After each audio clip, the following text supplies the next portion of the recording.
Hi, my name is Ruben Fuentes, Director of iStruct Australia. It's a privilege to be playing a part in the transformation of the John Darling and Son flour mill, an absolutely iconic building here in Albion in the western suburbs of Melbourne, renovating the building into a retail and commercial office space. We're so excited as developers to be undertaking this project.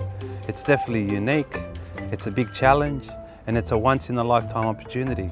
You don't just come across many 90-year-old structures of this scale, or that played such an important role in the development of a city, or that have such a major profile because just about everyone here in the western suburbs knows the building.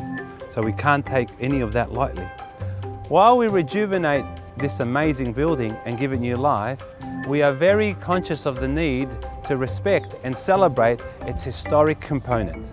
It's a 1926 building and also a significant landmark. So we are being very careful with how we progress works, how we preserve its historic elements and not just on the outside. This project has given us a great opportunity to work directly with government under Heritage Victoria, to be able to sit with them in their offices and do walkthroughs on site about the potential that this building transformation has. Although I've been here many times now, coming to the site is still quite exhilarating and also a bit intriguing, because even though we know what we're going to do, there are constant revelations as the story unfolds. We'd like to share our excitement with you and come along with us as we undertake this exciting project, as we transform this iconic building into a new landmark development.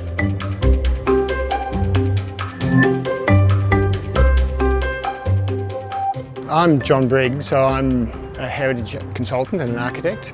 Well, my name's Scott Tolley. I'm the site foreman here at Albion site for iStruct Australia. My name is Roberto Suarez, and now I have 53 years old. The way I see my job is that we have Heritage Victoria because they're responsible for controlling this building, which is the site, which is on the Heritage Register. And they have, if you like, one view of the world. And then we've got Pellegra who have to develop the site, who are pragmatic.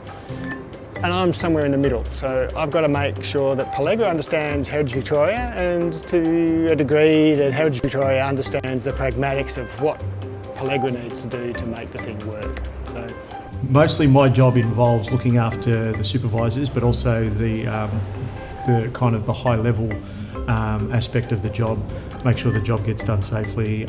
Any parts that basically need to nut out how on earth we're going to actually do the demolition, because being a heritage building, we can't just knock holes in the walls or anything like that. We need to work from the inside out. With this particular site, you've got machinery that just doesn't sit uniquely by itself on one floor. It's all integrated through the 4-5 levels. So with that, you're taking one thing down, it's affecting all different floors. So yeah, that's probably, yeah, I haven't done a job like this, that's for sure.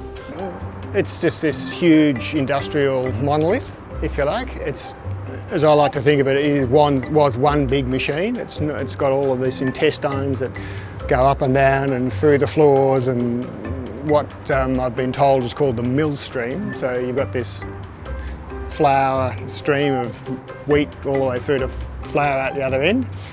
And it has this fantastic energy. All of these people have made all of these bits of really robust machinery to do this job, to feed all of the people out here every day, to produce enough bread for, not necessarily just coming from here, but huge amounts of wheat processed into bread, processed into flour, for bread, for cakes, for scones, for anything to eat. Our staple, a good portion of it would have come through this building.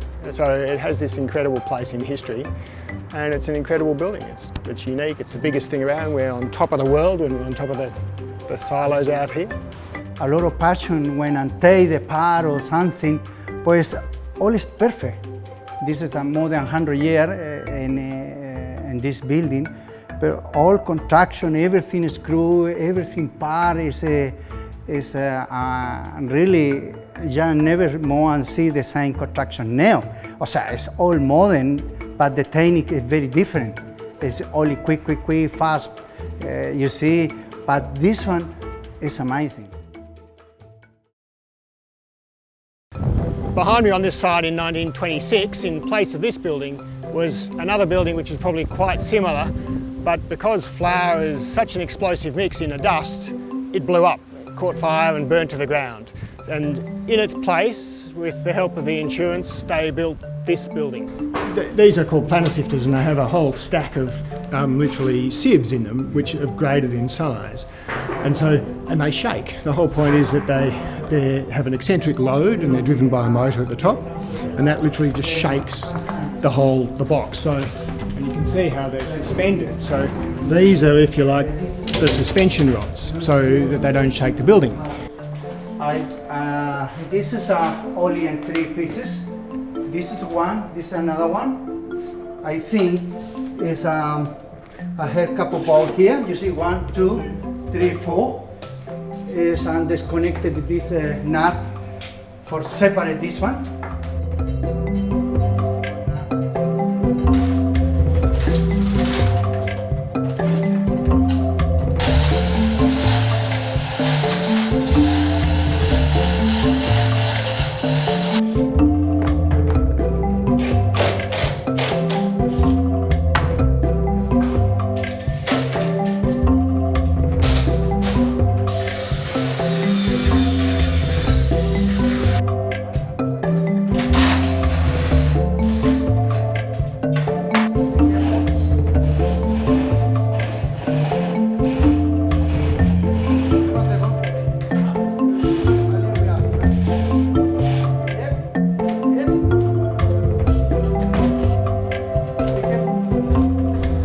In its current state, the building's just a little bit hazardous because whilst when it was in operation, the people who were here would have known all about it and known exactly where all of the pitfalls were. We now today have a building and the machinery which is in part in place, and so some of it's pretty hazardous. If you happen to look down here, you can drop down 4 floors I think it is.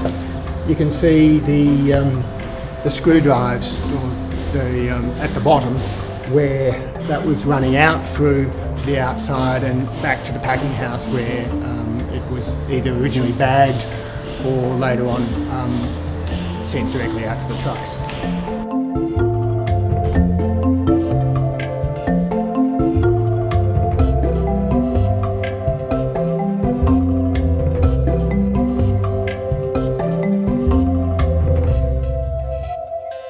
So these silos, which just happen to be lying around on railway land, so this is not our land, if you like. Yes. So they're the ones that came from the northern side of the silos, where those concrete pads that we only about this thick. Did they come from there? Well, that one did. The others have gone, and yeah, the smaller one. So that was there. don't know how it got to here, but that's now railways. We should just remove that. That's the railways' problem now, because that's their land, I think. A kilo a year. Yeah. Here we go. Okay. Yes. Complete with Harlequin bugs. The fittest go first. So I'll follow you guys up. The youngest. Feel the Up cold. to you guys, huh? Ah, that's nice, isn't it? Go in anyway. Unchanged. Go on this side.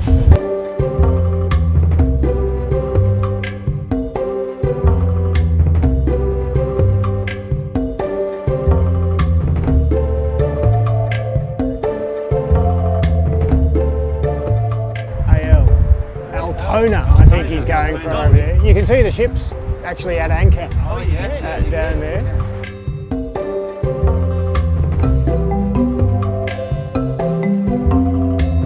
As the director of iStruct Australia and in partnership with the Peligro Group, it is our privilege to undertake this wonderful project. We really hope you enjoy the unfolding of it.